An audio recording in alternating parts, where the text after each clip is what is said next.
There is a new kind of power in the world. It does not come from armies. It does not come from nuclear weapons. It does not come from elected governments. It comes from money, specifically from sovereign wealth funds. And it is quietly reshaping who actually controls the most important assets in the Western world. Today, we are going to examine how the sovereign wealth funds of Gulf states have systematically acquired stakes in Western companies, financial institutions, and infrastructure. What this means for genuine independence of Western economies, and why most citizens of those countries have no idea this is happening. A sovereign wealth fund is a state-owned investment fund. When a government accumulates surplus revenue, typically through oil exports or trade surpluses, rather than spending it immediately, it invests it globally through a sovereign wealth fund. The fund buys stakes in companies, real estate, infrastructure, and financial assets around the world. The returns on those investments then fund government spending for generations. This sounds straightforward, but the scale of what has been accumulated and what has been purchased with it is genuinely extraordinary. The numbers involved here are genuinely difficult to comprehend. Abu Dhabi Investment Authority manages approximately $900 billion in assets. It is one of the largest sovereign wealth funds in the world. Saudi Arabia's public investment fund currently manages over $700 billion and is actively targeting $2 trillion under management by 2030. Kuwait Investment Authority manages approximately $800 billion. It is the oldest sovereign wealth fund in the world, established in 1953. Qatar Investment Authority manages approximately $450 billion. Combined, these four Gulf sovereign wealth funds alone control assets exceeding $2.8 trillion. To put that in perspective, the entire GDP of the United Kingdom is approximately $3.1 trillion. These funds control wealth equivalent to almost the entire annual economic output of one of the world's largest economies. The more important question is not how much they control, it is what specifically they have purchased with that capital. Abu Dhabi Investment Authority holds stakes in companies spanning every major sector of Western economies: technology, finance, real estate, infrastructure, and consumer goods. Saudi Arabia's public investment fund owns approximately 8% of Uber. It holds significant stakes in electric vehicle companies, gaming companies, and entertainment businesses. It owns a stake in Lucid Motors. It funded the controversial LA Golf Series, which effectively challenged the established PGA Tour. Qatar Investment Authority owns significant stakes in some of the most recognizable assets in the Western world.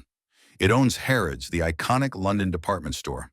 It holds stakes in Volkswagen, one of Germany's most strategically important industrial companies. It owns significant London real estate, including the Shard skyscraper. Kuwait Investment Authority was one of the earliest foreign investors in major American and European companies. It holds diversified stakes across Western financial markets. These are not passive financial investments in obscure companies. These are strategic stakes in companies and assets that sit at the center of Western economic life. Owning stakes in companies is not the same as controlling them. A 2% stake in a large corporation does not give you boardroom control, but influence works differently than control. When a sovereign wealth fund representing a foreign government holds significant stakes in a major corporation, that corporation becomes conscious of the relationship. Business decisions, expansion plans, market strategies, and public positions all become filtered through awareness of who the significant shareholders are. Beyond individual companies, the aggregate effect is more significant. When the same sovereign wealth funds hold stakes across hundreds of major Western companies simultaneously, the cumulative influence on Western capital markets becomes substantial. Fund managers, investment banks, and financial institutions compete aggressively for sovereign wealth fund mandates. Managing a portion of Abu Dhabi Investment Authority's assets is enormously profitable. That competition creates incentives to maintain positive relationships with Gulf states. Those relationships have real-world consequences for how financial institutions behave and what positions they take publicly. The financial acquisitions of Gulf sovereign wealth funds have a political dimension that deserves honest examination. Saudi Arabia's public investment fund is chaired by Crown Prince Mohammed bin Salman. It is not an independent financial institution. It is an instrument of state strategy directed by the head of government. The investments it makes are not purely motivated by financial returns. They serve broader strategic objectives, including building relationships with Western governments and corporations, acquiring technology and expertise, and extending Saudi influence into sectors that will matter in a post-oil world. This is not a secret. Saudi officials have stated these strategic objectives publicly. The question worth examining is what Western governments and corporations receive in exchange for this relationship and what they implicitly agree to overlook. The murder of journalist Jamal Khashoggi in 2018 was documented by the CIA as having been ordered by Mohammed bin Salman. The international response was significant initially. Within a relatively short period, business relationships and investment partnerships were substantially restored.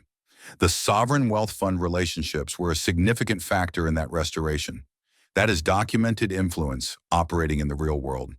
One of the most visible strategies of Gulf sovereign wealth has been the acquisition of Western sports and cultural assets.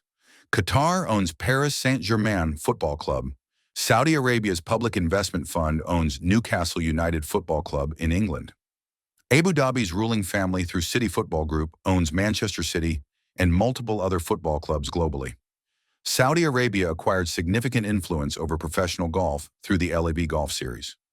Saudi Arabia has hosted Formula One races, heavyweight boxing world championships, and professional tennis tournaments. These are not simply sporting investments seeking financial returns.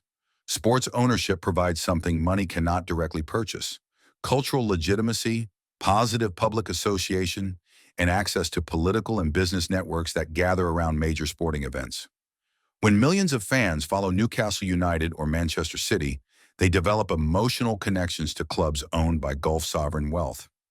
That association shapes public perception in ways that traditional diplomacy cannot achieve. This is a documented and deliberate strategy. It has been openly discussed by researchers who study the phenomenon they call sports washing. Western governments have responded to Gulf sovereign wealth fund acquisitions with a combination of welcome and concern. On one hand, sovereign wealth fund capital has filled genuine gaps in Western economies.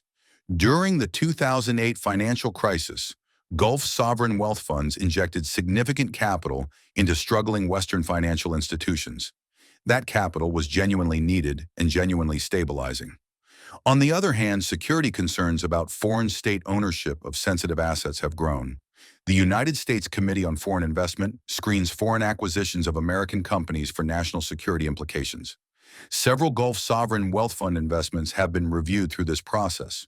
The United Kingdom has similarly developed screening mechanisms for foreign investment in sensitive sectors. But these mechanisms have significant limitations. They focus primarily on defense and technology sectors.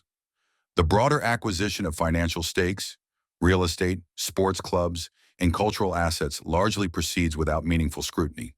Sovereign wealth funds are legitimate financial institutions. They serve genuine economic purposes. The capital they deploy creates real economic activity and real employment.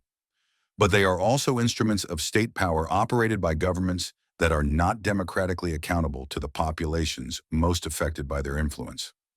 The question worth asking is not whether Gulf states should invest internationally. Of course they should and will.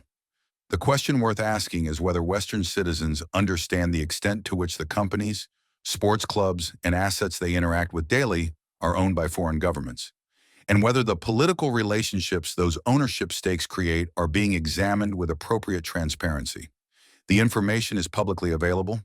Company ownership registers exist. Investment disclosures are made. Most people simply never look at them. That is what this channel exists to change. If you found this analysis valuable, subscribe to The Business Architect. Every week we examine the hidden financial mechanisms and power structures that shape the world most people never see.